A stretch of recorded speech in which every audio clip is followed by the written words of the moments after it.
23rd, 2024. We are here at Ridgewood Elementary. We are very excited for the presentation tonight. We will get to that very quickly. First, we are going to hand it over to, I believe, our Rockets, Ms. Solinsky, please. So if you'd all rise.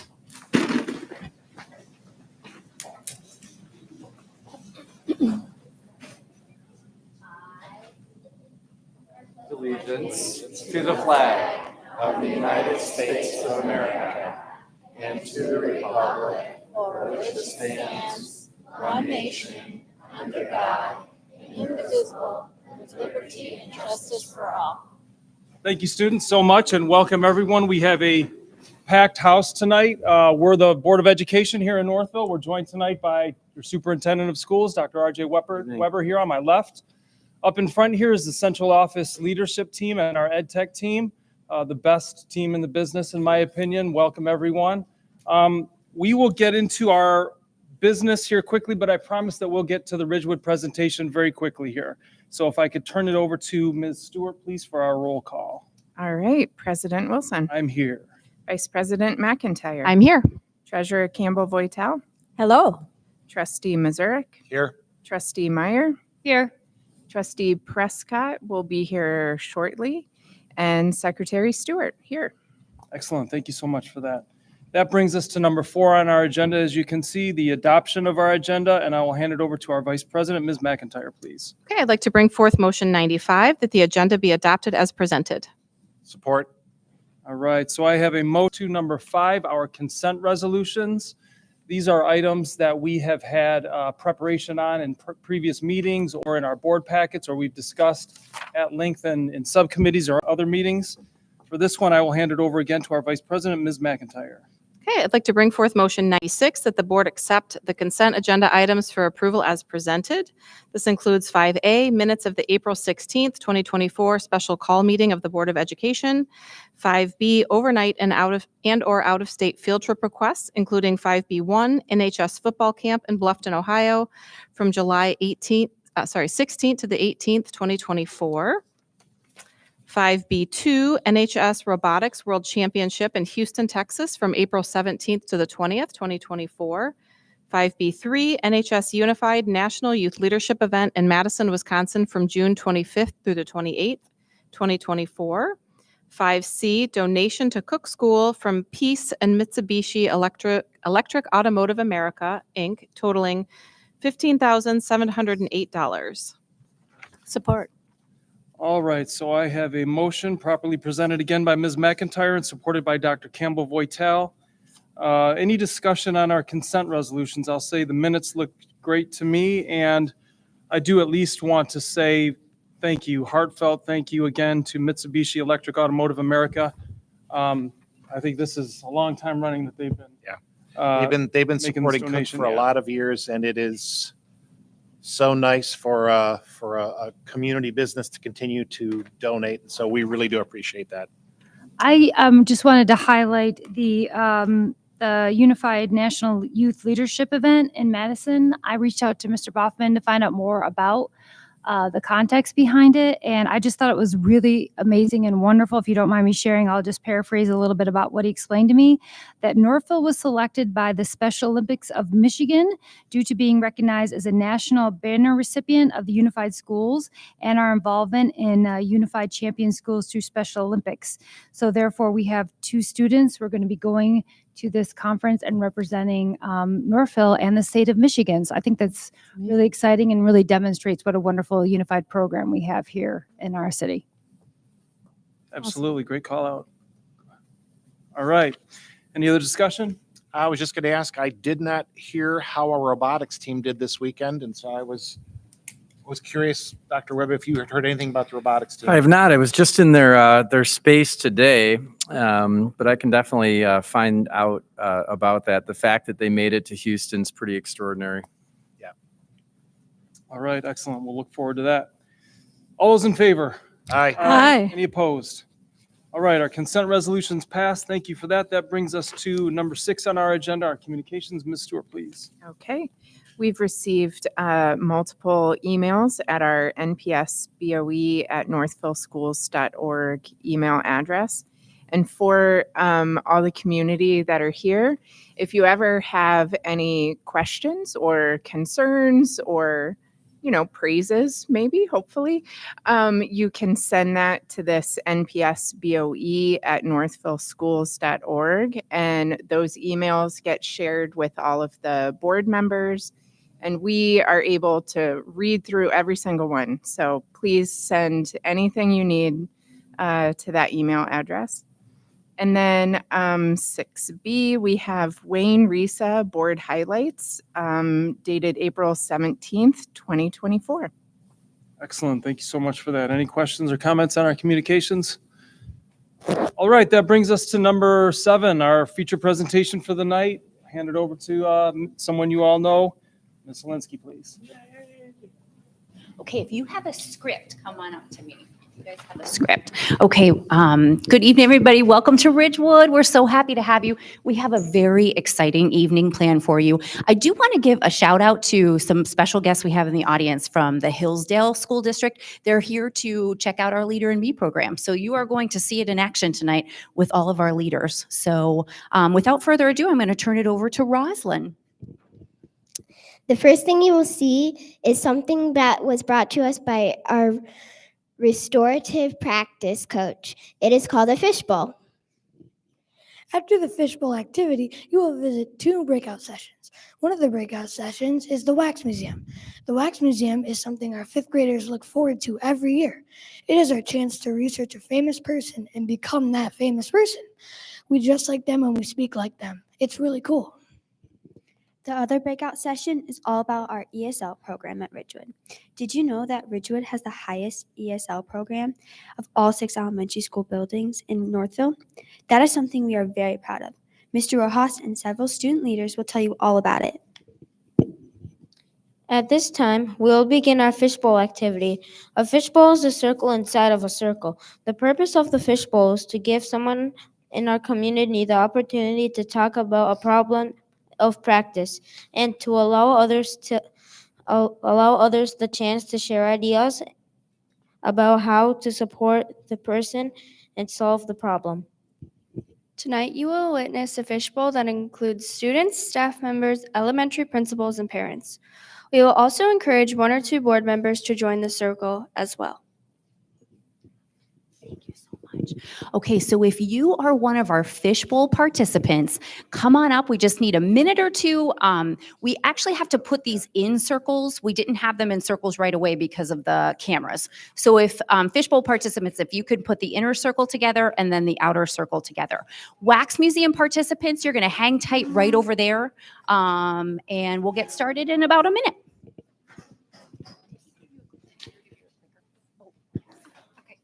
If anyone wants to jump in, feel free.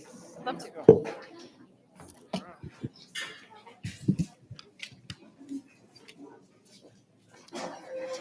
Yeah. And we do have 2 spaces for any board member or, oh, thank you so much. Awesome. Okay, we've got our 2 board members.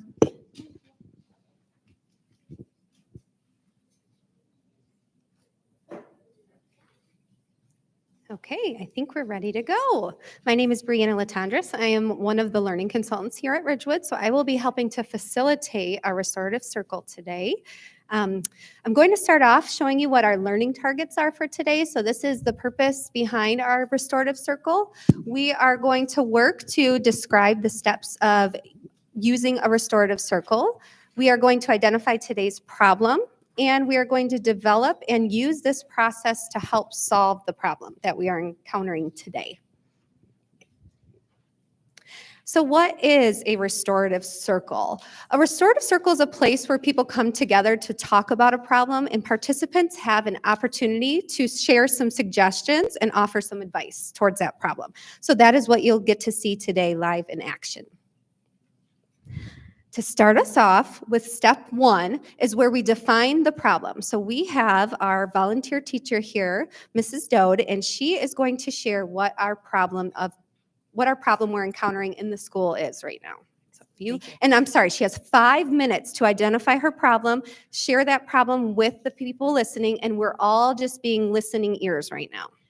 Okay, Thank you so much, Ms. Latendress. My name is Kristen Dodd. I teach 5th grade here at Ridgewood. And the problem that I'd like to talk to all of you about is one that we're seeing kind of a trend.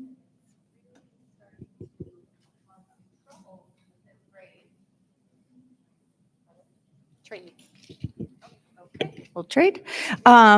We're seeing a lot of unkind behavior among the 5th graders. Some of the things that we haven't really seen recently, but we're starting to see a lot of is kids using bad language. We have a lot of kids using discriminatory or derogative language towards one another, making kids feel bad about themselves or about who they are. We have a lot of name calling and tattling, even on friends. So we have many of these things happening when adults are not around. At recess, on the playground. We're wondering if maybe social media could be part of this problem because it really hasn't been like this in previous years, but this year it's really amped up.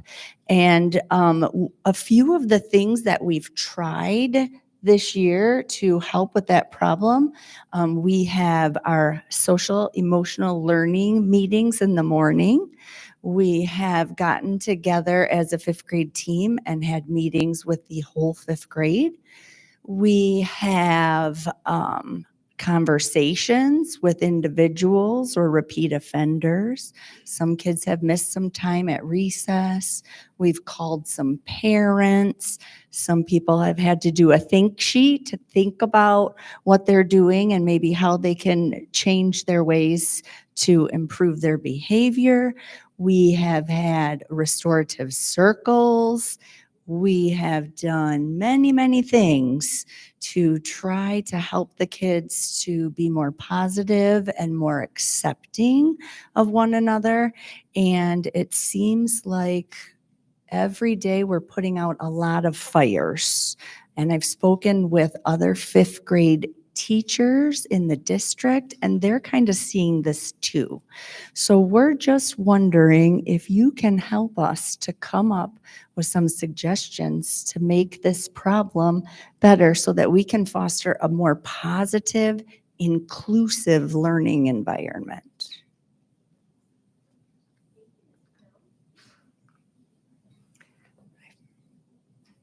Thank you, Mrs. Dodd. Okay, I'll just speak very loud. So our step 2 of the problem is to, our step 2 of the restorative circle is to ask clarifying questions.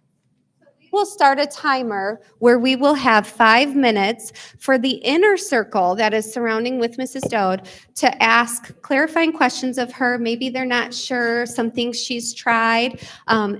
They might ask, did you do this, or have you tried that, or is there anything happening with this? It's not an opportunity to give suggestions yet. It's just a 5-minute time to ask questions. We don't take that whole time, but we have 5 minutes to do that. So we'll start a timer and you can go ahead. Have you tried to give them a timeout or sit in the corner for 5 minutes and then think about what they did?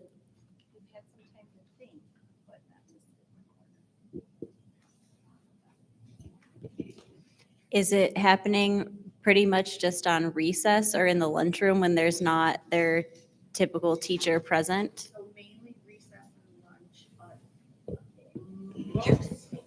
Mainly recess and lunch. A good majority of it is during recess when there are competitive sports happening, or during gym class when there are competitive things going on and kids are getting angry with one another, and that's usually when we see it. Has has kids told it to you directly, or has it been always away from the teachers? A lot of the kids come and tattle on the other kids or come and tell. And I think we need that it happens when they're also doing it on the side, or we'll hear people saying, don't tell, don't tell, don't tell.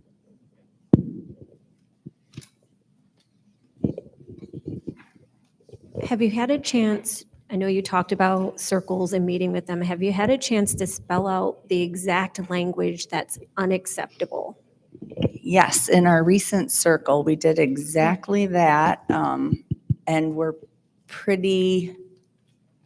we gave the kids note cards and had them write down things that made them uncomfortable.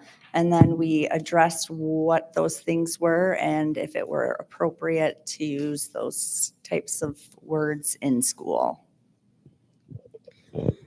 So this is a question that I think sometimes concerns most students when they reach for a teacher that can help them. Have teachers helped all the kids that needed help in a situation, like if they're being bullied or someone said something bad to them and it was very offensive? That's a good question. Yes. So it seems like we have some people that are repeat offenders and then they're always doing it. And then we have some kids that feel like they are being targeted or bullied, and we talk with those kids too. So we try to interview or do a little investigation with all the kids that are involved so that we can get to the bottom of the problem. How long have you known about this? Ooh, Roslyn, that's a good question. So we have I would say this started happening maybe in December, November, December, and it just keeps getting worse, even though we're trying to address it all the time. Has it gotten better even a little bit, or has it just gotten worse? I would say it ebbs and flows. Some days we don't have to put out any fires, and then some days we have to put out a lot of fires. What is the feedback you've gotten so far from parents that you've contacted? So parents have been very supportive for the most part, and for the repeat offenders, I think it starts to become well, wait a minute, my child said that because this child said this, and using it kind of more as an excuse than. So the parents had an excuse to protect their child, but has any kids protested why they said it or they talked back? Yes, there's lots. They have lots of reasons typically for the language that they're using. None of them warrant that either. Is it only like a couple of kids who are doing this, or is it like your whole class? I would say probably 30% of the fifth graders are struggling to be positive. Sometimes I think like this happens at I think brain break or with sports. Do you try to figure out why it's happening? Why only with sports, not friend groups or relationships? Well, it does happen with friend groups too. We talked about that recently, didn't we? So when we do have problems on the playground, we call everybody up and get everyone's side of the story, what happened, but it's just, we're doing a lot of investigating and it takes away from our teaching time. All right, and that is our 5 minutes. So thank you so much for all the clarifying questions. I think we got a bigger picture and understanding of what the problem is. So we will move on to step 3, which is our suggestion part of our restorative circle. So this is the time where anyone within the inner circle can offer suggestions or feedback to Mrs. Dode, and Mrs. Dode will not respond. So she is so Mrs. Dode can review that information at the end. And then if anyone in the outside circle would like to pop in, we have an open chair on our inner circle that someone can come in and sit down to share their advice or suggestion, and then they can pop back out so another person can have an opportunity to pop in and share a suggestion as well. So we have 10 minutes for this process of just sharing ideas and suggestions. And you can throw out anything that you think might work, because what might work for one person might not work for another. So we can try any suggestions or ideas. All right, so Ms. Pietrandrea will start our timer for that, and we can just pass the mic along on the inner circle. So in the 5th grade, we now have a system where when students, so basically each week when a student does their leadership jobs, they get $100 on a paper paycheck on each Monday for the work they did on their job during the past week. And sometimes when the student does bad in the week, teachers give infractions to those children. But when they do something good, they give bonuses.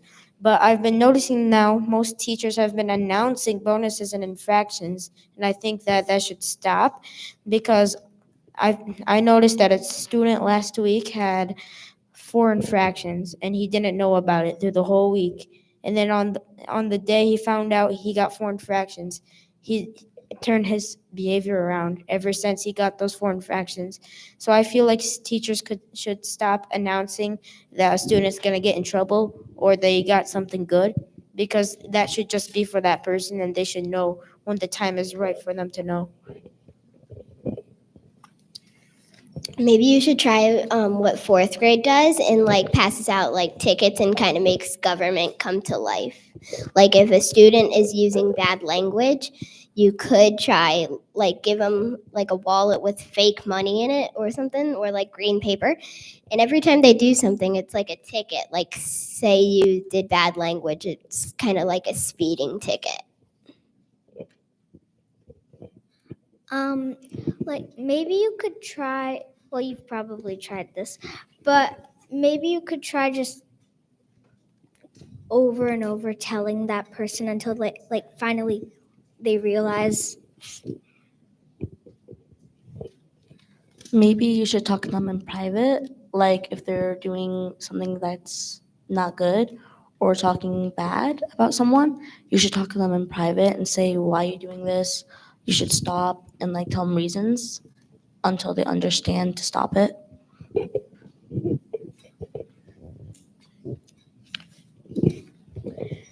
So I think before they say, they should think or just write it when they are so mad. They could just write it out, let it all out, take some breaths, and erase it when they're done.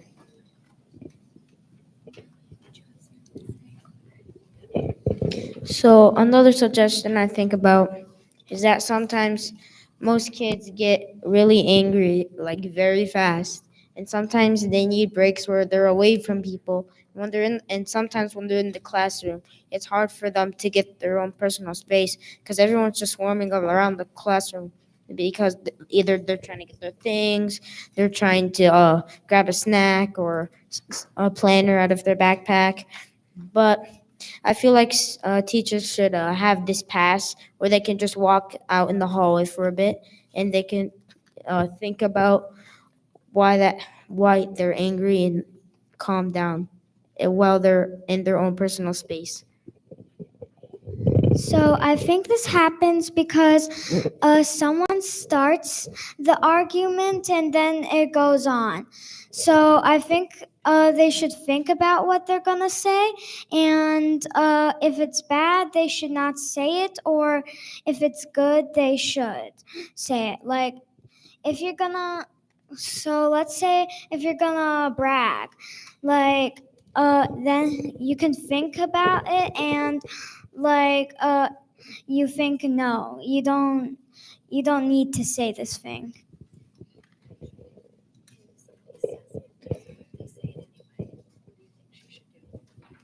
I think you should like ignore it, not like say something back that's mean.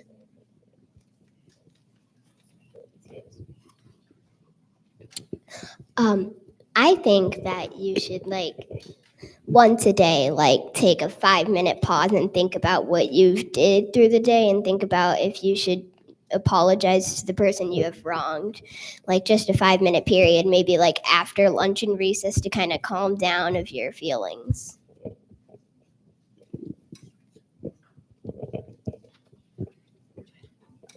I think you should like take 5 deep breaths and then calm down your body, and so you don't say the bad language or like have bad like be mean or yeah.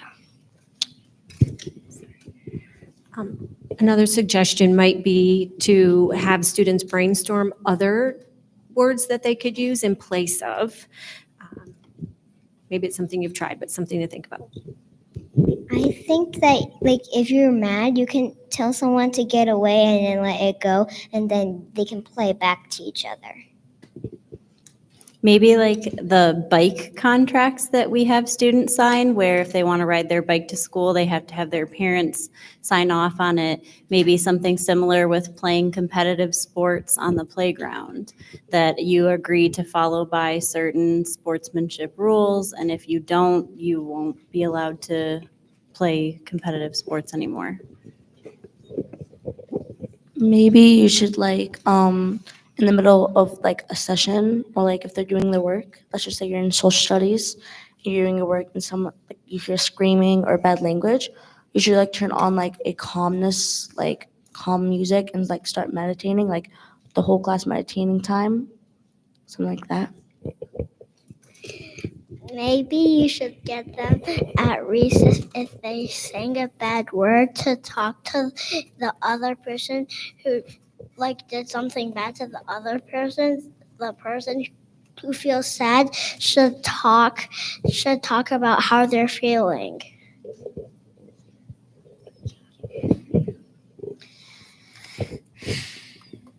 So I'm noticing in the 5th grade that we have, and during our morning meetings, we've been like playing read alouds on the screens that talk about different spots. Like there's a spot of happiness, anger, fear, sadness, and etc. But I feel like the biggest spot that's moving around the 5th grade is anger. And basically, when kids get into fights, when anger combines with anger, it's only going to make an explosion. And when an explosion happens, there's the fight right there.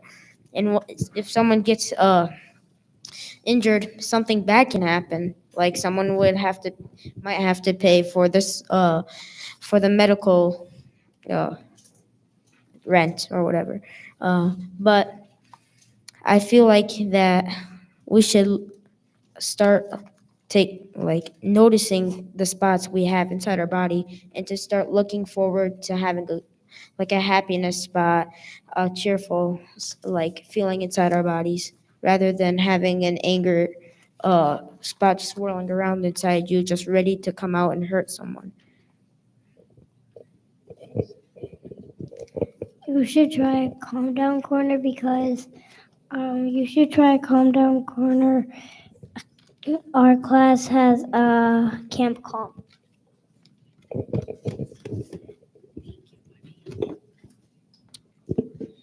I think that you like in 2nd grade they do this after lunch and recess. They have like a mindful moment where they like put on a mindful video. They now do this in gym too, where there's like a mindful video and you just have to breathe and follow the instructions they're telling you in the video. So I think you said it's mainly happening at lunch and recess. I think you should try all these strategies at like after lunch and recess, because that's when it's mainly happening. I think like what we do in 5th grade is like we give infractions or bonuses, kind of what Yahya's saying, but like their staff and teachers, and like I think everyone, like every staff member should be able to like give a infraction. Like let's just say you're in lunch, and the lunch people should like say you're doing a lot of things that you can't do. You should give them an infraction because they're not doing like they're doing bad stuff. and you can't do that. So I think you should give them infractions. And if they're doing something really good, or like they're staying in their spots, they're not moving, they're not screaming, you should maybe give them like a bonus. Maybe you can ask them to stop first, and then if they don't, then just ignore them. And then if it gets really annoying, then just walk away.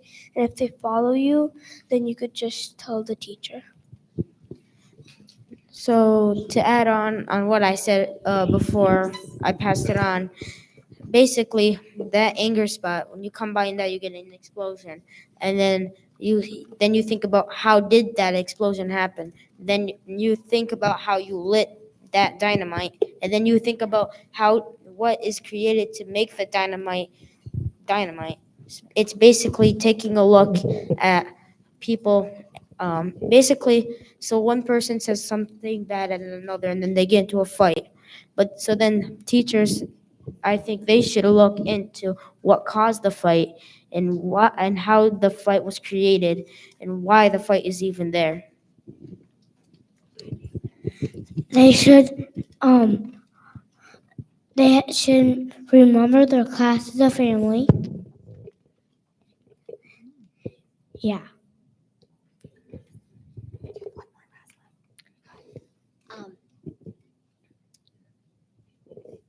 I think if this continues, maybe like if they have an extra notebook, it could be like a mindful notebook where they just think to themselves and write down what they did. It's a personal notebook. Nobody looks in it. It's personal. Like during this time, maybe have like students move away from each other if they're tempted to look at it. If like that person who's writing in their notebook wronged them. So I think if this like continues next year, maybe tell them to get an extra notebook just in case this happens again. Thank you, everyone. Wow, that 10 minutes had a lot of suggestions and ideas. Mrs. Johnson has been capturing them all on paper. So now on our step 4 process, she's going to share all of those ideas with Mrs. Dode, and Mrs. Dode will have 5 minutes to kind of review them, look over some ideas, and make a decision on, she's going to choose 3 ideas that she might want to try in the next week or so with her class and see what might work. So she's going to scan through that list. We'll give her a couple minutes to look through that, and she will commit to a couple ideas.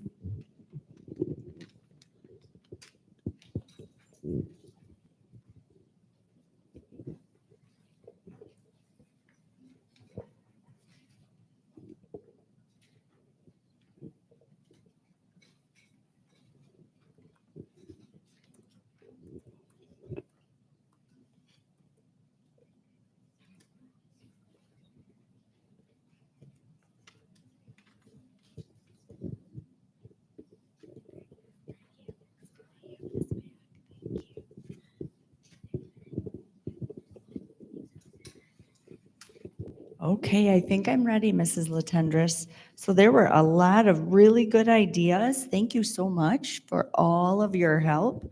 I chosen 3 things that I'm going to try. One of those things is taking a frustration break and using a hallway pass to just kind of go and have a moment to yourself.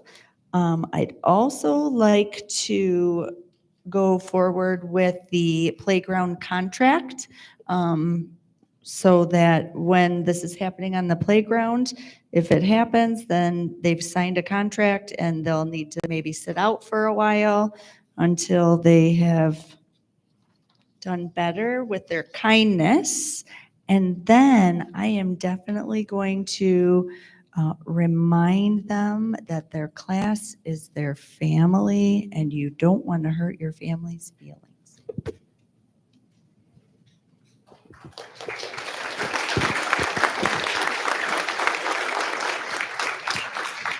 Thank you so much. So Mrs. Dode, now we move on to our step 5 of our process.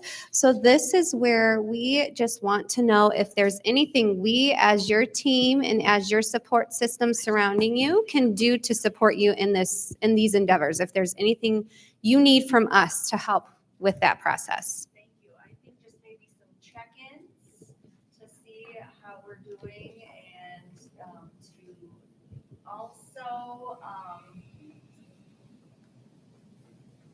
just the support you've already been giving as a whole.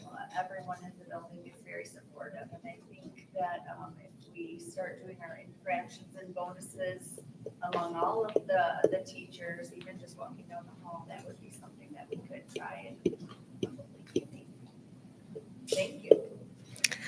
Thank you. So this has been the Ridgewood Fishbowl process of restorative circles, and we hope you've all enjoyed seeing a little glimpse into what this looks like and what is happening here in our school.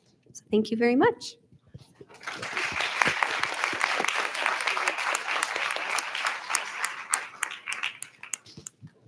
We hope you enjoyed our fishbowl activity. At this time, we will have you visit 2 breakout sessions. The sticker on your sheet you received when you got here will show you which group you are in. Please take a look at your sticker on your sheet.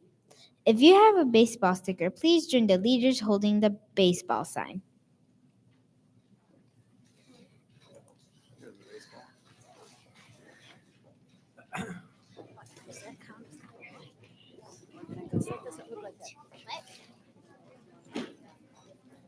Imagine Here we go.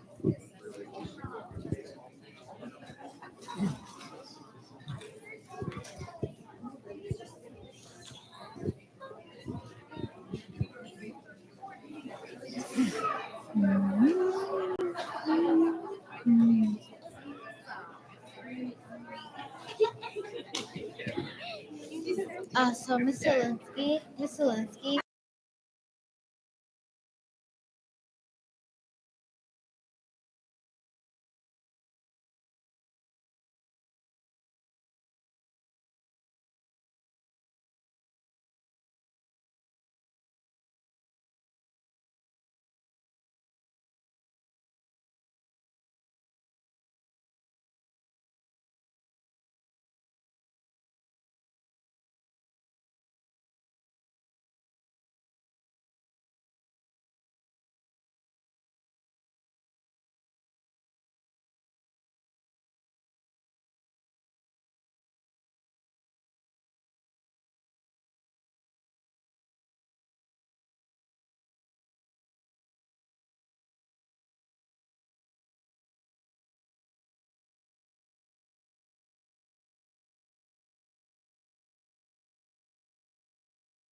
building is authentically. Got quiet suddenly. Made a lot of families' nights, I'll tell you that much. Yep. We think the kids are coming back in, or is this it? Is this us? Do. All right. Okay. All right. Comments, questions, board members? I have a couple notes, but open the floor. Well, I just really there's a lot to say. I'm sure we all have some comments about the impact of this evening, but I just really want to highlight the restorative practices. We have gone to many schools where we've seen this. I thought tonight was really particularly impactful. Excuse me. But I just want to thank Dr. Weber and all the leadership team for all their work and the administration in each individual building, and the teachers for all the work they've put into this. And what really struck me tonight in particular was the vulnerability of the topic. I mean, this is being recorded. There's parents in the audience, community members, and did not shy away from a difficult conversation that is very important to have and is ongoing. So I just really appreciate that ability to listen in on that conversation. And I also really meant a lot that I'm glad that our administrators and teachers and students feel comfortable enough to discuss vulnerable subjects in such a way and have an honest dialogue about an issue that I know they're working on, but let's be frank, is probably not going to get solved with that one circle. It's going to take a lot of, a multifaceted approach. And I think this is a great way. And I just want to say this, I'm always proud of this district, but tonight that fishbowl made me particularly proud. So thank you to everyone who participated in letting us sit in on it. Well, I would like to echo that. I was having an opportunity on the way back in to chat just informally with the teachers that were waiting our meeting to reconvene in. I was among those who had the benefit of a 2-day training in restorative practices. And it was I was grateful for that opportunity, but I also, to echo your comments, Karen, are significantly impressed by what it takes on a school level to actually put it into action. You can learn the steps and you can practice, and we did. And I see some of the trainees that were in class with me sitting in the audience. We practiced, but I can tell you that it was an awesome experience to see it actually used for a real problem in a real school with kids from the smallest all the way up to the 5th grade. And their parents, as well as their teachers, and then other leaders across the district too in the circle. So it is from a top to bottom cultural shift, and then we're all working on it. And it was wonderful to be part of what happened here tonight. So thank you for that. Yeah, I'd love to echo that I was saying to some of my board colleagues tonight that I was at the school like every day for 7 years, except for this year. It's like my first year back. And having watched even before that, when we first moved to the district 11 years ago, I think the cultural community, the makeup of the Ridgewood community has really changed over that time.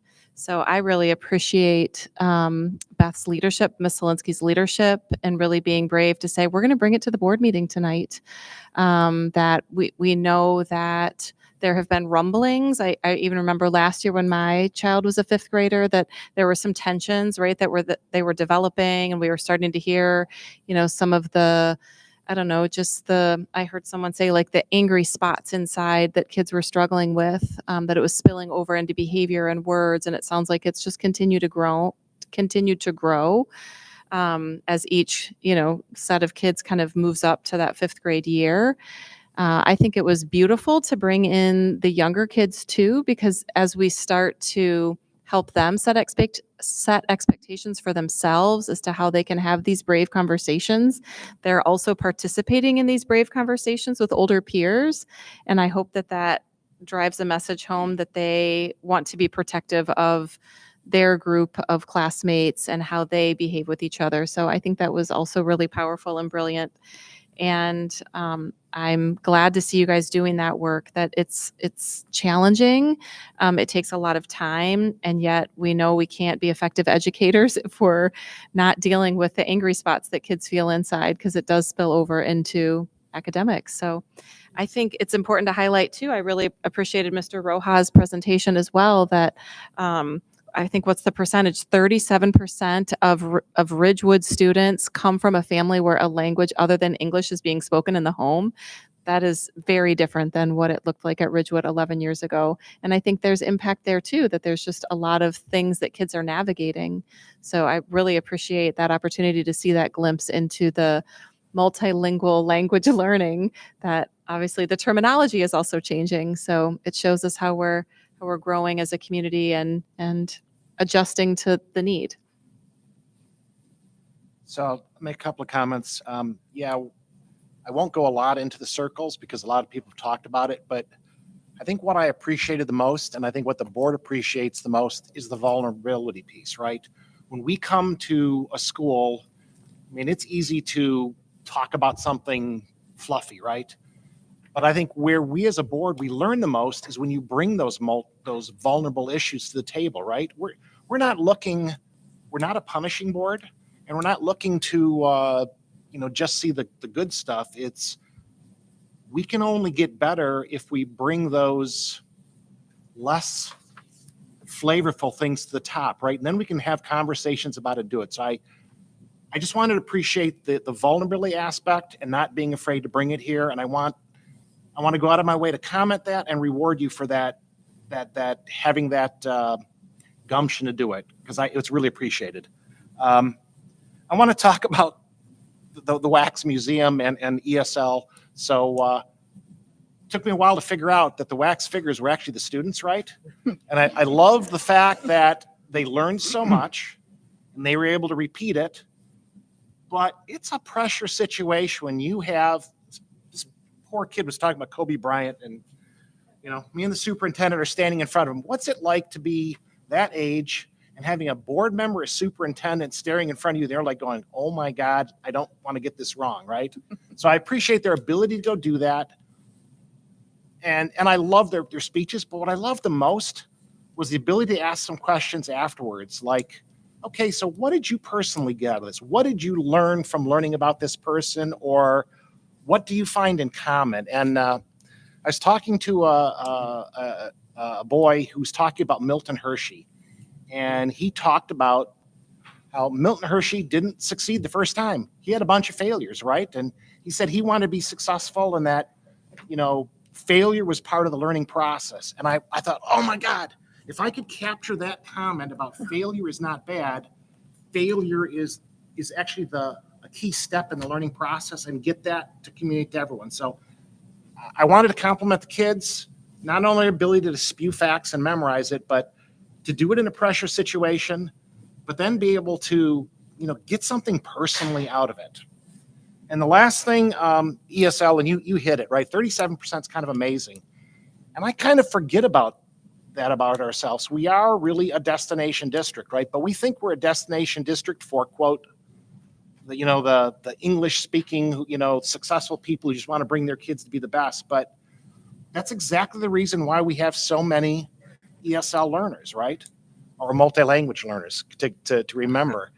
And we as a board, I loved when he talked to us about the difference between conversational English and academic English, because I think sometimes as a board, we forget about that. Right? We've come here for years and ESL's been a big thing, but it was a great reminder about it's not just getting over that first, 6-month hump or the year hump to be able to conversationally speak. You can't succeed academically if you don't learn the academic language of it. And that's the piece we got to hone in on. And so I don't know, I think we're doing a great job, but it's something I'd like to have more conversations in the board about. What else do we need to do to not just focus on the conversational, but help out with the academic? Because I do see that this great melting pot of the U.S. We're having a resurgence of it. And as like you say, sometimes you got to lean into it, right? Maybe this is one we got to lean more into.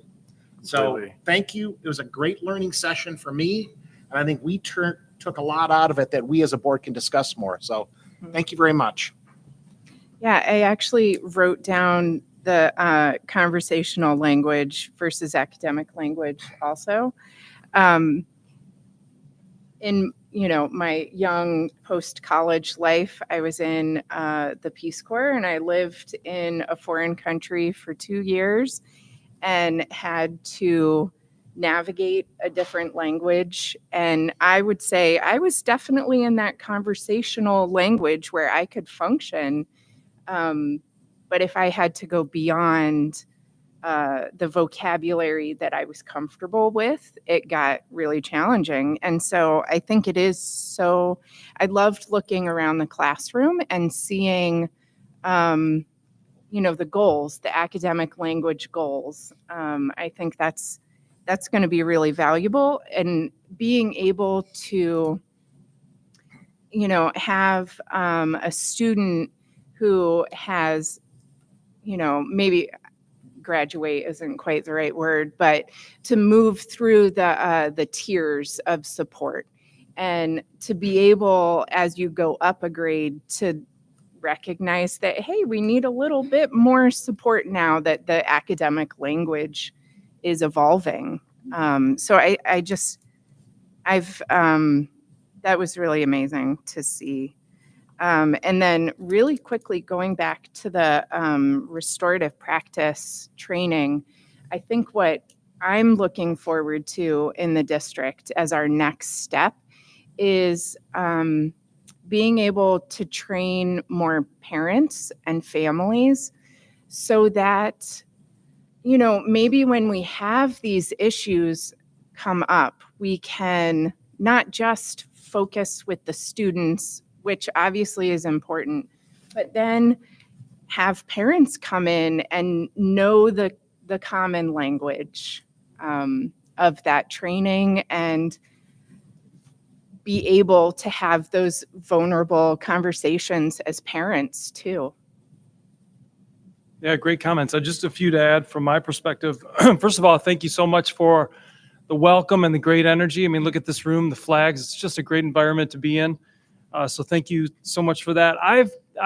We've heard a lot of statistics over the time that we've been on the board about how many languages, right? We've seen the list of languages, but I've never seen the language component presented in the way that you did tonight. The 22% and the 37%, right? 22% of the students here, if I got it right, are taking part in the ESL, MML program, and 37% are speaking 2 languages. I mean, that's pretty remarkable, right? I've never heard it presented that way.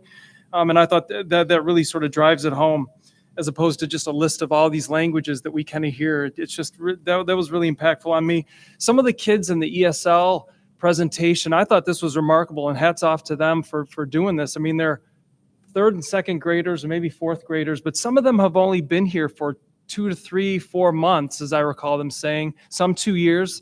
But to have the guts to stand up there with all of us kind of rifling through and asking questions, and, Jim and the superintendent are pretty imposing, but to stand there and to kind of have that, I think that's great, good for them in particular. What else? Restorative practices. I mean, everybody's talked about it. Why? Because it's such an important and awesome thing that the team has brought here.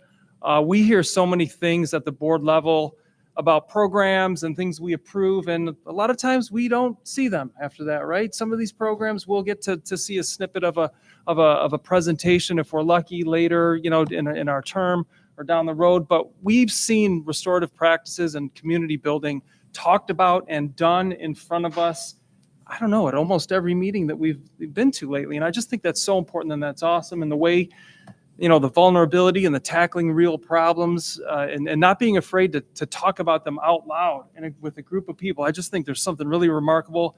My last comment is, I love the language that you used here tonight. A couple of notes in particular. I think it was Miss Dode. I don't know if I'm pronouncing the name right, but I loved it when you said 30% of the class struggling to be positive. I thought that was a great way to sort of narrate the problem or the issue that you're seeing and talking about. The fourth grader who said she was great. I think she said something like issuing speeding tickets in order to bring government to life. It was something like that. It was just this really great language. And then what was the other one? I think, Lisa, you might have already noticing when you have an angry spot in your heart or Yeah. inside of you, whatever it was. I just thought the language that you use here in the building is so great, and it's obviously coming from the teachers. I guess it must be coming from the teachers and staff, and how you're modeling that and using it. So I just thank you, and I think that was really impactful. Dr. Weber, anybody else? Sarah, yeah. I'm so sorry to have missed. I love you all. This school is a very special place, and so it was really great to at least catch some of the board impressions and really, because I didn't get to see the presentation, to really remind myself why we come to schools, how important, just when we sit in an ESL presentation and we learn that difference between conversational and academic, to understand that as a board, as Jim says, and to get that feeling of what the culture of a school is and what are some of the nuances that the school is maybe experiencing versus another school. You cannot you cannot replace that. So I just I'm so sorry to have missed the kids though. Maybe I'll have to come back next year for a redo. I would say, frankly, to the staff here and Principal Solinsky, the culture that we're building upon and really moving towards is one that you've heard me say before. You don't have to be sick to be better, and those things that need to be better, you'll never get better unless you name them and go towards them. And I'll tell you, it's difficult. I had a post conversation after that circle, and as public educators, it does hurt our heart to hear these things or see kids. But the Latin root of the word discipline is to teach. To teach. And there is no way in heck that we should ever expect 100% of our kids all the way through high school to be fully formed and making spectacular decisions every day. I can say that I struggle with that. And I want to thank you for your courage in showing that this is reality everywhere and we're going to go toward it. And I cannot think of a better thing to model for our youth than, there's struggle in life sometimes. And there are ways to get through it. And that sometimes the best way to get through it is to make sure you're listening more than you're talking. And that's what that circle did. Every student and adult had an opportunity. So to the team that sits to my right, I am so proud of the fact that we can go after those things. The ESL numbers are stunning. My prediction to the board, and we're going to have to be mindful of this and attentive to it, those numbers will only increase as we learn to serve our English language learning families even better. That word gets out, and people want to be part of that. To Jim's point, so many of the things we do well, and they want to be there. And the Wax Museum was stunning. I would beg to differ with President Wilson. I think Mr. Mazurk and I are affable, non-intimidating people. Absolutely. I think that's just me though. But I want to say thank you to the staff before, because next are another one of my favorite things, which are the ABCD Awards, which President Wilson will kick off. And then I'll say some things after that, but I don't expect you all to stay. So I wanted to take that second just to humbly say thank you. If you're ever in my office and you're leaving my office, there's a card as you exit the door, and it's intentionally there for people to see and read. And it just says, begin anywhere. That's it. And what I've seen this year with restorative practices and relational practices is we are beginning. And if you're not here to hear this, I believe every member of the board will be attending. But on May 7th, Governor Whitmer and Speaker of the House Tate will be hosting us all and some of our kids for a lunch, in the sense that they did a 4-minute video highlighting our institutional implementation of restorative practices. And it's pretty stunning, actually. We were one of 7 districts in the state chosen for that. And thank you for representing us so well. All right, should we give these guys a round of applause or any other Yes, comments? let's- Yeah. Thank you.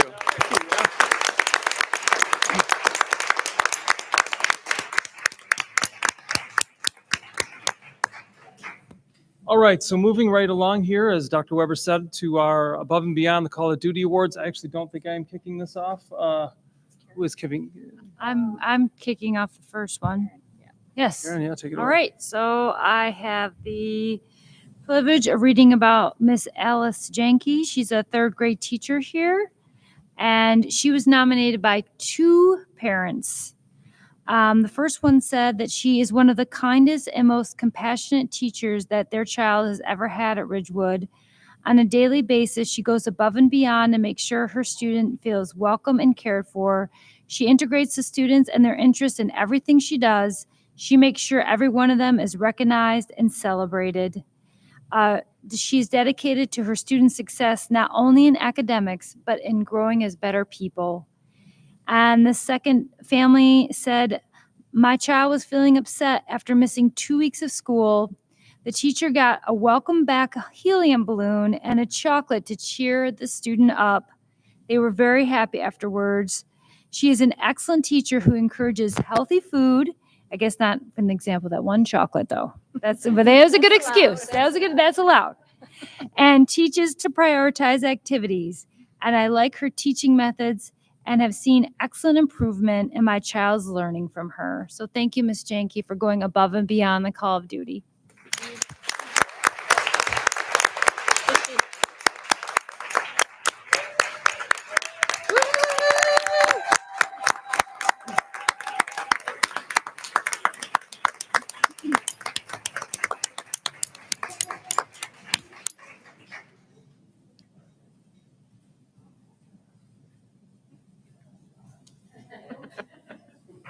Yay.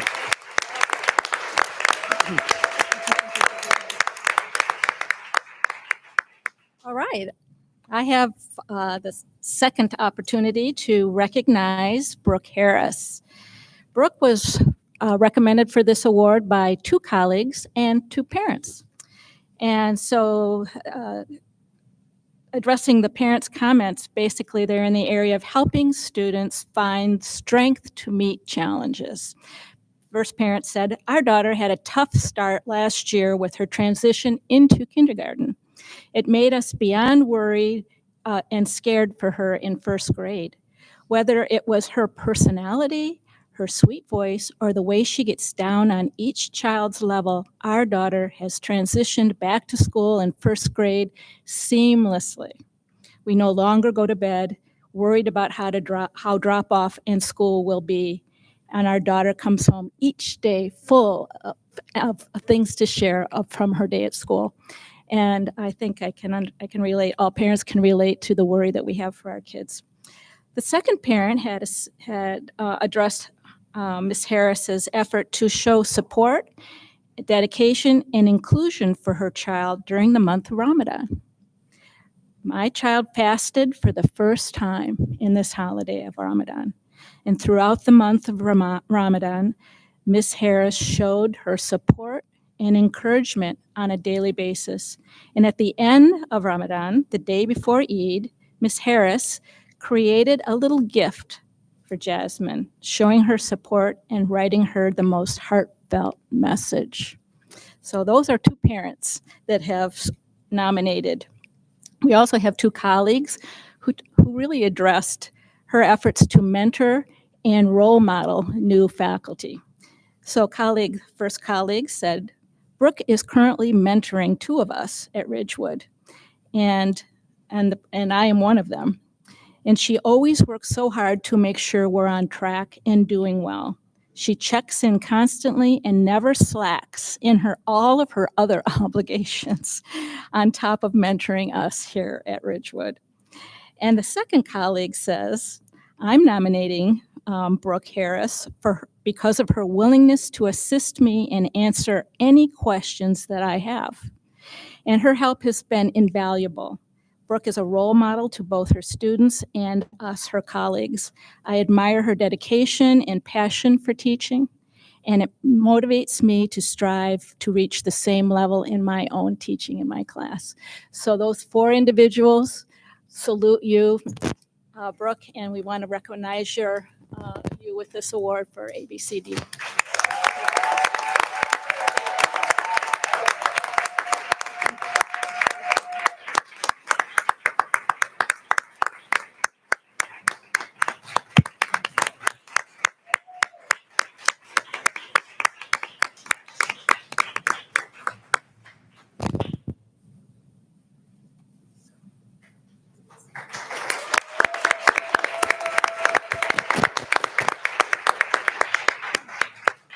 All right, I have the honor of spotlighting Erin Johnson, Ms. Erin Johnson. So she was nominated by a parent and colleagues as well. Noticing a theme here, a lot of team camaraderie going on here. I will read directly from the nomination. So our parent wrote, one of the really fun things Mrs. Johnson has introduced her students to is a series of videos that challenge the idea that they have to be perfect in order to learn. For example, the most recent video was titled Mistakes Are Magical, and the previous one was about the concept that learning takes effort. In addition, Ms. Johnson has taught the class breathing and meditation techniques that they can practice at home when they need to decompress. Such great stuff. And Jim, this goes to your point about mistakes, right? Colleagues wrote, we were very excited to start our long-term guest teacher assignment in second grade at Ridgewood this fall. We knew starting the year as guest teachers would be a bit of a challenge, but we didn't realize the depth of what was involved. Right away, Erin jumped in, offered to help and support us in any way she could. So in honor of everything that you've done, Ms. Johnson, I am honored to give you this ABCD award.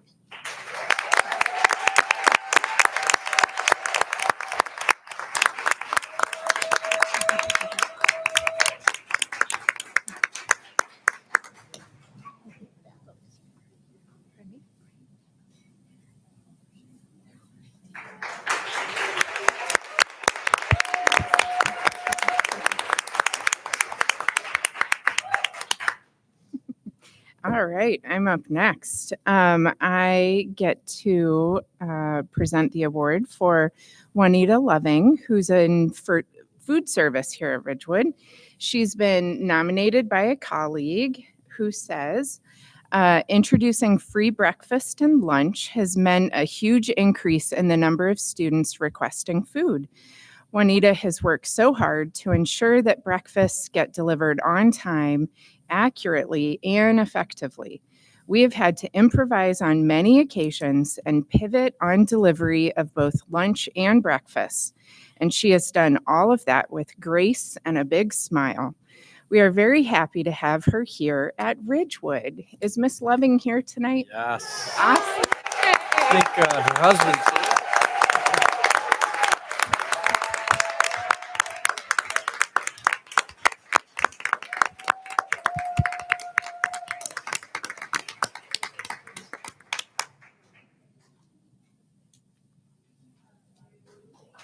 Thank you.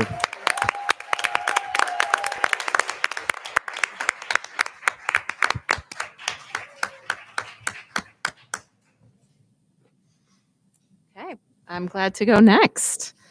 I have the honor of awarding Mrs. Dode for this ABCD award tonight. And this is from a student, and I swear it's not my son, although he probably would have loved to have written the same thing. The student says, I absolutely love Mrs. Dode. I was her student last year, and she helped me to love social studies. She always has her students' best interest at heart. Mrs. Dode was outstanding and made everything she taught seem 10 times more interesting and fun. She also did an amazing job of preparing the student for middle school. Mrs. Dode is the best and gave me so much of the knowledge that I hold today. And I will say, too, that when my son heard that many of his teachers were going to be here tonight, he put on a suit and he came to the meeting. He was so excited. He didn't think anybody would recognize him. But that just tells me how connected the kids really feel to Ridgewood. And that is just a huge testament to all of the care and joy that you give to these students, that they want to come back and be a part of a board meeting on a Tuesday night. So congratulations, Mrs. Dode.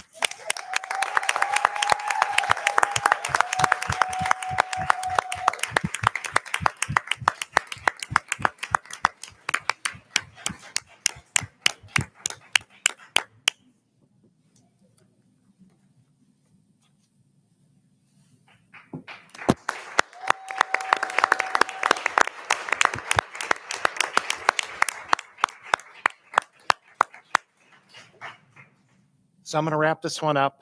Is Miss Maura Ehrlich here? Raise your hand. Oh, good. I'm glad. Okay, so this is kind of cool. This is also from a student, right? And it's always a pleasure when you read things about students. I love the verbs and how he describes things. This is kind of like just, I'm going to read this one and just laugh and go rock on with it, right? So he says, so it starts out, it said, Miss Maura went above and beyond with my 4th grade class. She was so fun. She never got mad at us. Huh? Go figure, in a class of 4th graders. She just laughed. She helped with a lot of stuff, like when I got a low test score. She was always chill. That's a cool word, right? She was always chill with our class, and she rocked her teaching job. I mean, chill and rocked in one sentence. I mean, how can you go wrong with that one, right? Rocked her teaching job when it was her 2nd year of teaching. And that is impressive, right? To just adapt. She's also a swim coach. And a lot of my friends said she's really pretty good. So, Miss Ehrlich, come on up here. Congratulations.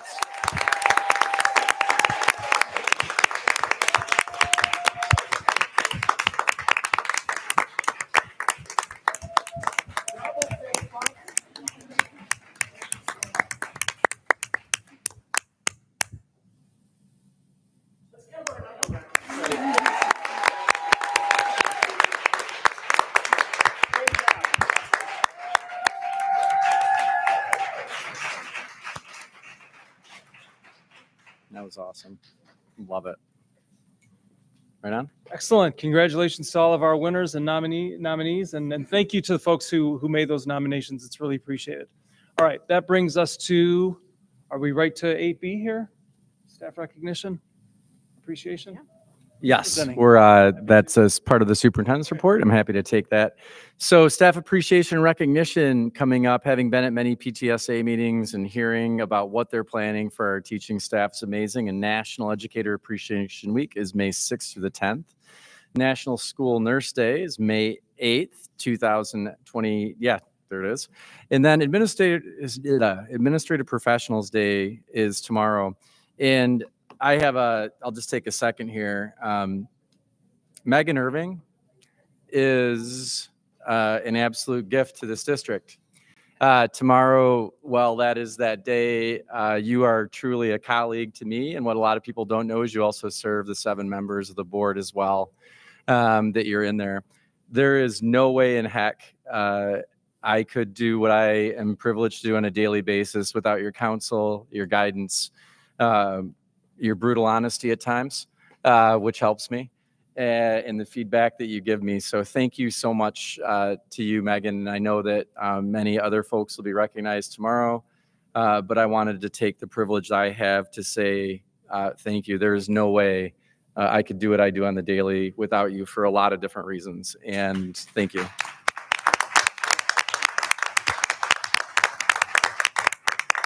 So we also have STEAM Fair coming up. That's a 10th annual. Wow. So Jen, you probably remember that back in the day. Northville High School Gymnasium community event. It's 4/24 from 6 to 8 p.m. Incredibly proud of our team up at OVS as well as NEF for putting this together. We have 160 plus projects to see that evening. And so you only have 2 hours. So if you're going to go there, be cognizant of your time, please, because there's a lot of great things to see. And then a couple things I'd like to say. We have Mean Girls coming up at the high school beginning Thursday. They were working feverishly there when I was at the high school today. And this may be something, if you're not familiar with the Porter Rydell Foundation, young man that we lost at Thornton Creek, unfortunately, and his parents started a foundation in his name, and it's called the Pay It Forward for Porter Foundation. They held a bike collection over the weekend. So, and that was from 10 to 2, and at about 1:45 or so, my son and I brought one of his bikes, and you can't, hillside, you can't really see what's going on until you crest that hill. And no exaggeration whatsoever, there were over 700 bikes. 700. There might be more. I had never seen anything like it.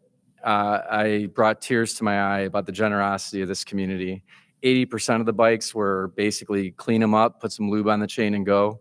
Those bikes are all going to Detroit for children who don't have bikes.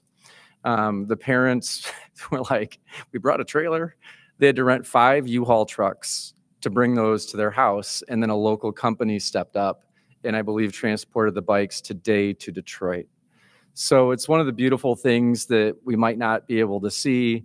This is an exceptionally caring and giving community that takes care of each other. And I think that's sometimes lost. I think people can make judgments about communities for whatever reason.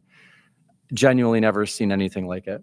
I mean, it was stunning. So much love to their family and for their grace in creating something that will help hundreds and hundreds of kids with the simple joy of the freedom of a bike that allows you to see parts of your neighborhood or city that you would never see otherwise. So that's all I have, President Wilson. Thank you very much. All right, I'll just add a note to the Porter Riedel Foundation and my experience with them, which was yesterday I realized that I had missed the donation opportunity, and I got in touch with them, and people were still dropping off bikes last night.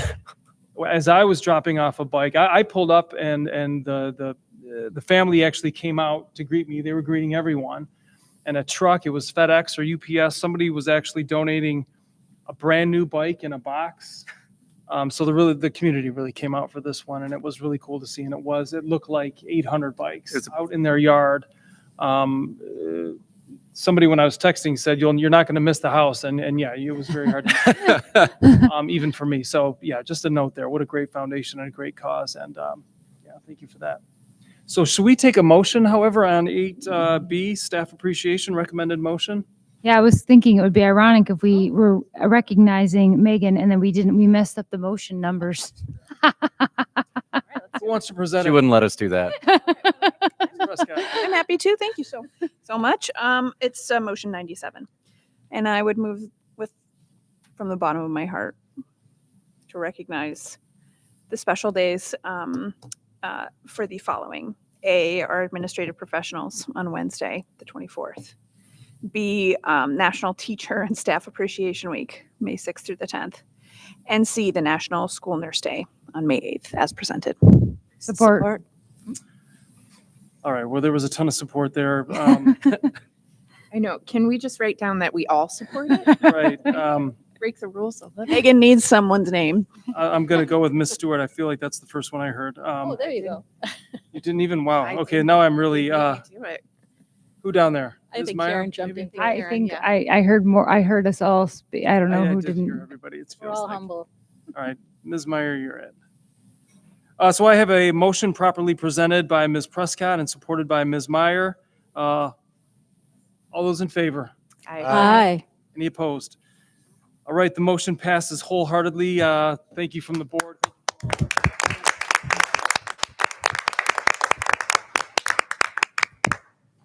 All right, that brings us to number 9 on our agenda, our first of 2 opportunities for public comment tonight.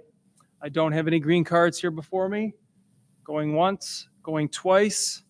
That brings us to a welcome new hire presentation, and I'll hand it over to Ms. Meyer. Yes, thank you. So, as we may remember, Mr. Maydoun, our Director of Human Resources, moved into a new school system, creating a open position at our school district. So I bring forward motion 98 that the board award a prorated non-affiliated administrator contact to Brian Sumner, Director of Human Resources and Labor Relations, for the 23-24 school year as presented. Support. All right, so I have a motion properly presented by Ms. Meyer and supported by Dr. Campbell Voitel. Ms. Peck, any introduction to our hire? Wait, thank you. These chairs are really fun. You can kind of roll around and deal with things as they're happening. So I'm going to stand because I'm super excited. I'm excited because I am so full of gratitude tonight from what we saw with our kids, what we have with our staff, all the great work that you all do. And the person that I'm going to introduce you to tonight, I feel like he fell out of the sky for Northville Public Schools. So Brian Sumner, I'm bringing to you, making this recommendation to the Board of Education. Brian Sumner is here. If you could kind of come up here with me, because I just want to embarrass you just on day one. Just get it over with. So Brian comes to us with 27 years in public education. 25 of those were spent in K-12. Was a teacher. He was a building assistant principal in Birmingham Public Schools. He was a principal and then later on an associate superintendent overseeing human resources in Garden City Public Schools. The last 2 years he spent at Michigan Medicine doing what he loves, working with people, negotiating, working through those problems, issues, concerns, which really are just who we are as people. You know, we got to figure out how to wiggle through this world, and he helps people wiggle through this world. He has an undergraduate in secondary education. He also has a master's in ed leadership. And unofficially, I've decided that he has a PhD in community building, relationship building, listening to problem solving, and integrity and work ethic. And I give him that unofficial PhD because I talked to a lot of people about Brian. I talked to his previous superintendent. I talked to his colleagues. I talked to staff members that he sat across the table with. I talked to his current supervisor, and they all said the same thing. You know, Brian is a thoughtful and a reflective listener who looks for a win-win every time. So I can't say more than that about Brian. I feel very fortunate that you know, he came forward to Northville Public Schools and is excited to get back to public education. If you're wondering why he's leaving a wonderful place like Michigan Medicine, and he loves Michigan Medicine, he shared that with me. It's because he loves K-12 education. So without further ado, on behalf of the Central Office Administration team, I am recommending to the Board of Education a 2-year non-affiliated administrator contract for Brian Sumner as Director of Human Resources and Labor Relations. All right. Well, I do have a sense for where this vote might end, but any comment from any of us? I am really excited to welcome you. Some people I think really highly of you. I did a little bit of snooping because I couldn't help it. Your resume is amazing, and I'm really, really grateful that the team process got to this point. I'm going to give you a shout out to a fellow Wayne Stater. My degrees are from Wayne State too, right on. So welcome. Glad to have you here. Yeah, I think, your longstanding success in K-12, we know that, I mean, this is a great district, and we're really excited to, I think if the vote goes as said, it just seems like you're going to be a natural fit to Northville. So really excited to welcome you. I'll echo that, and really looking forward to having you and officially momentarily. And Ms. Peck, I want to say, great job on this memo, great job on the process. I know that was a lot on your plate, and the way you laid it out for us, I just really appreciate it and going the extra mile on that. So thank you. So again, I met you earlier when we were walking around between the classrooms, which was really kind of great. We do really look at ourselves as a high-performing organization, a high-performing district, and that means we have high expectations. And you know, from your record, I don't see any reason why you can't step up to the plate there. So I'm just going to say this in advance. Welcome aboard. That's right. Yeah. All right. All those in favor of welcoming Mr. Sumner back to public education? All those in favor? Aye. Aye. Any opposed? Welcome back to public education.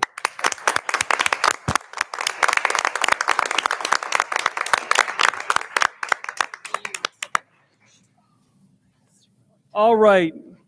That brings us to number 11 on our agenda. That is our bid award. And I will hand it over to our treasurer, Dr. Campbell Boytel, please. Oh, sorry. Hope you're good. We were having a We were excited about our hire. We're still chattering about our new hire. Yeah, right. Yes, I am happy to bring motion 99 that the board authorize the administration to award a contract to Inacomp TSG for integrated audio video systems in an amount not to exceed, let's see where the commas are, $3,003,724.26 funded through the bond 2023 as presented. Support. All right. So I have a motion properly presented by our treasurer, Dr. Campbell Boytel, and supported by Ms. McIntyre. Our vice president, any discussion, introduction? Are you going to say? Sure. Help us understand. We this bid pretty much started almost a year ago, where we started installing the prototype boards throughout the district. The first board we installed was the Banky board over at Thornton Creek. We installed the Como board over at the high school over the summer, and then we also did the Clever board at Ammerman, and then even in this building here actually has the Mimeo board, which is also known as Boxlight in this building. And we put it in teachers' classrooms. Oh, we also had the Promethean board at Silver Springs too. But also all of Hillside had a Promethean board also. We installed the boards and we wanted teachers' opinions. We wanted them to kick the tires, and then we wanted to have a very educational lens on like how the boards work, how they function, what they like, what they don't like, and not just have it be done by a very brief, display and then show the board and then that's it. The boards are in the rooms. They used them constantly. So they gave us a really nice like perspective of like, what boards we like, what boards we do not like. And when it came down to it, we went out to bid. We went with the full list of like all the boards we installed, and the low bid was Cuomo, but we had some reservations on the board's viewing angle. We didn't really, it was not superior to some other boards. Mostly the second closest would be Promethean. Also, we weren't really keen on how the board. Once a teacher logged into the board, they pretty much stayed permanently logged into the board, which was a very large security concern for ourselves. Of if a teacher is logged into their Google account, anyone who was not in the room, they could have access to that, especially on nights and weekends. We liked Promethean's option, which has an NFC card. We'll just kind of give it to the teachers. They can just tap the board and then it automatically logs them in. After a certain amount of time, it logs them out. So we were really fans of that. We liked the viewing angle. And then we also, like a lot of teachers, really enjoy Active Inspire, which was something that even if we did not go with Promethean, we would definitely want to keep that instructional platform alive. And then there would have been that added cost for that software. Richard Tabor helped us out with this whole bid process. He was able to give us extra time. And so we interviewed the teachers, we got to see the boards, we, had the demos, we kind of went through it. And it was really nice so that he could give me like the actual instructional lens of like saying like, I like this, I don't like this. This is very important. This is not that important. And then we felt very confident with the product that we're proposing to you today.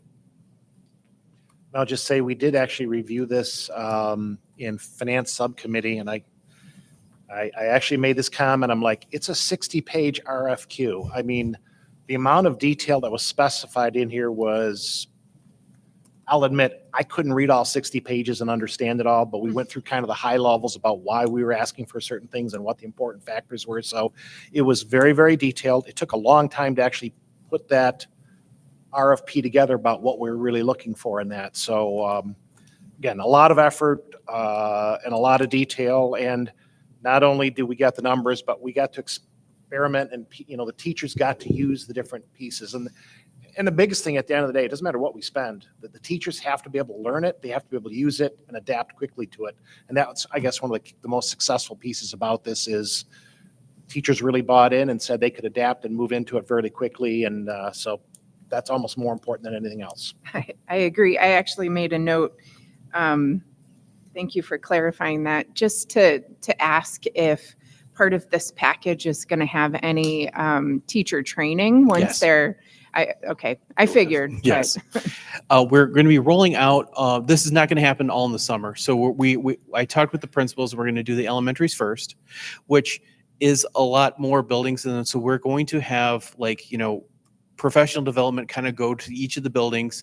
And then with a lot of success, I've talked with other districts, they've actually had just kind of PD on demand where they'll have like a Zoom webinar, and people can actually be on their board while they're actually in this training. And the teachers have said that's very nice, because a lot of times they will learn some stuff and then they can only absorb so much, and then later on they can have some more training, and then okay, I can build off of that. So we're doing that with the elementary, so that when school starts they have PD, and then we will then be doing the middle and the high school. And what we'll be doing there is that myself and some other people will be making sure that when they start, like they're going to basically kind of walk in their classroom on a Tuesday, it's going to have the old Promethean board. And then on Wednesday, they're going to have a brand new board. We're going to make sure that like, you know, people are going to be kind of prepped to say like, this is, you know, your day one is going to be one, then day two is going to be something different. We want to make sure that everyone's kind of prepared and prepped for that.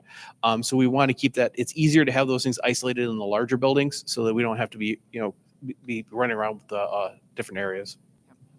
Another aspect that I thought was kind of good, as we talked about, is the recycling of the old is included in here, because that's typically, you have electronics, how do you get rid of it in a safe manner?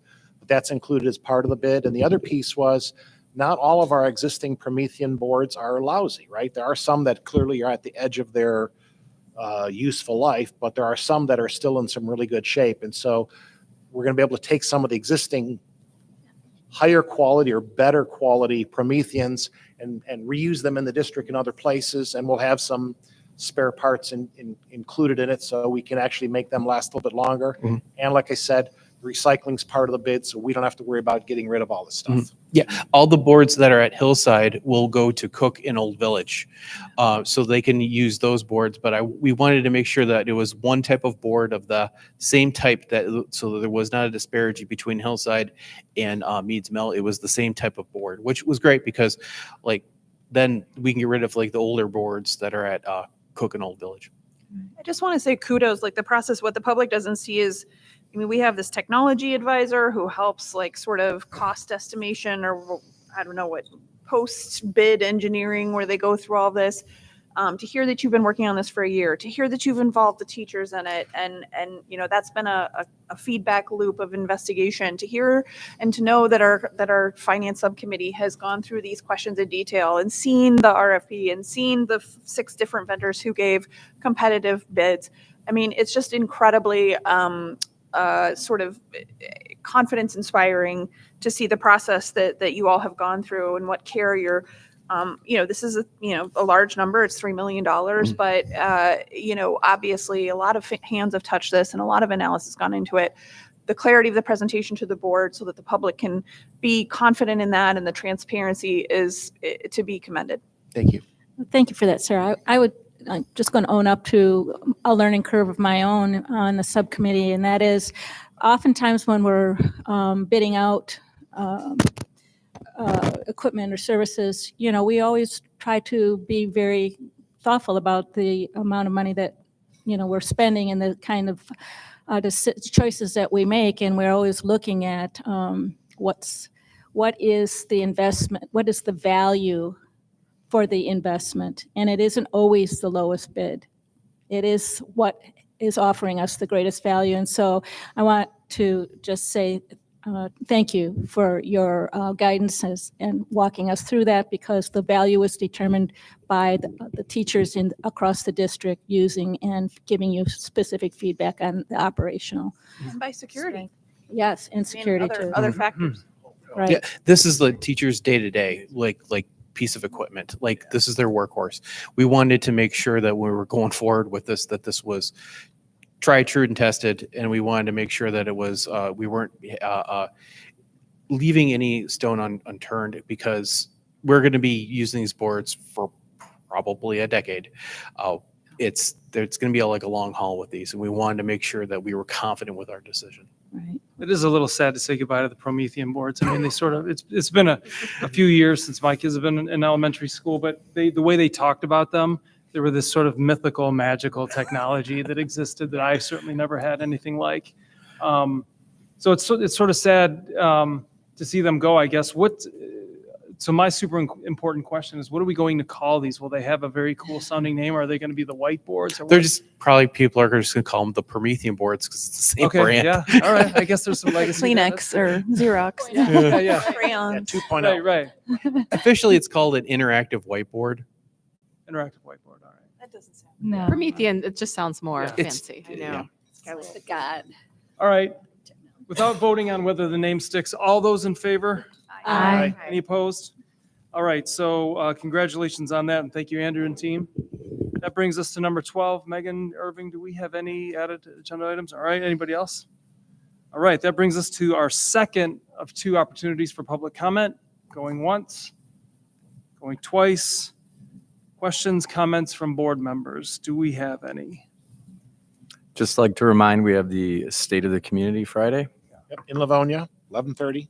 Be there or be square. I'll have to talk to them about why it's in Livonia. Oh, and one thing, you know this already. You're not a rookie anymore, but there is a high standard that Northville Public Schools has at these events, right? We typically are you have the mayor and the township and the city give their speech, and then we wrap it up, kind of saving the best for the last. I am expecting the same. I've been working on some magic tricks, so hopefully that'll work well. Some YouTube videos. No, we're looking forward to it. I actually have a surprise for everyone at the end as a way to acknowledge the partnership between the three organizations. Fantastic. Yep. Excellent. All right. We're looking forward to that. Anything else? I just had a couple comments. One was that I really appreciated the fact that, we had our discussion and we decided to go forward writing a policy last week, but I really like the fact that community members still wrote in and voiced their opinions. And I just wanted to make a point of clarification based on one of those emails, was that I believe that social media sites are not allowed, or they're blocked through our internet. So Northville Public Schools there's no Snapchat, but there's ways around it. So I'm not going to act like it doesn't happen in the schools, but we do block it. That already is occurring K-12, as far as I understand, unless someone wants to correct me. But that's already happening within our schools. So I just want to make a point of clarification based on some feedback that we've gotten. When kids are using their own phones, though, if Right. they're using Data or other or means. other ways of accessing Yes. data, Yes. then it isn't blocked Right. because it's not going through Yes, our Wi-Fi yes, and our routers. Yes. So as far as we can block it, we have blocked it. And we have also tried to take other means to block them from using other ways of that they access by going around the system. That's already been also been attempted to be blocked. So, And I think that Steve is very busy, from my understanding, with new ways that kids try to access a variety of things, whether it's they try to create a separate site for an unblocked game I'm hearing about in the middle school level, that I think Steve is on his toes often about these kinds of things that kids just have time to figure out. Yeah, I did make a comment about we aren't supervising or we can't supervise. And that was specific to when people are holding their own phone in their spot, not that we just let them access whatever through our Wi-Fi. It's Right. quite the contrary. Yes. And we do our best. So Right. I hope that, Right. it's a good clarification. right. I did hear a lot of positive comments, and I heard a lot of people talking about why didn't we do 9 through 12. So I just wanted to say that. I agree with that. That was some food for thought for me as well. Anything else? Nope. Yeah, I also had another. I just was. I don't. Maybe my hope or wish is that we can. I had to go. I shouldn't say had. I had the privilege of going up to 8 Mile Stadium, which still has a sign on it that says the other place, the other name. But I saw the update of it. What's happening there, and that was the first time I had seen it. And so I was hoping that maybe, we talked about the playground, and I'm hoping that maybe we could get some visual updates or something. My presentation Friday for the State of the Community. One of the aspects will be a flying version of the press box. Okay. All right. Yeah, cool. And we are renaming the field. I might change it to the, I can't disclose yet. Oh, okay. Now I'm really excited. Thank The you. Jim Mazurek Memorial Football Stadium. Even though he's still alive. I had one more comment about the restorative circles. That one of the things that keeps coming up for me is that we know that restorative practices is incredibly expensive and that we've invested a lot of money into that. But I can't imagine how our kids would be struggling if we didn't have this opportunity for kids to dialogue with each other in a safe place with caring adults who have relationships with them. That can't imagine what we would be seeing in 6th grade next year and 7th and 8th and on down the road. So I'm just Thank really you glad for that we've leaned into that. for saying that, and just to be crystal clear on it, that has been funded through grant monies from the federal and state government. Nothing's come out of general fund to attend to it. It's taken the logistics and organization. But as you're seeing here, this is not performative. This is real. I can tell you that Hillside, many of the students participated in circles around ableism.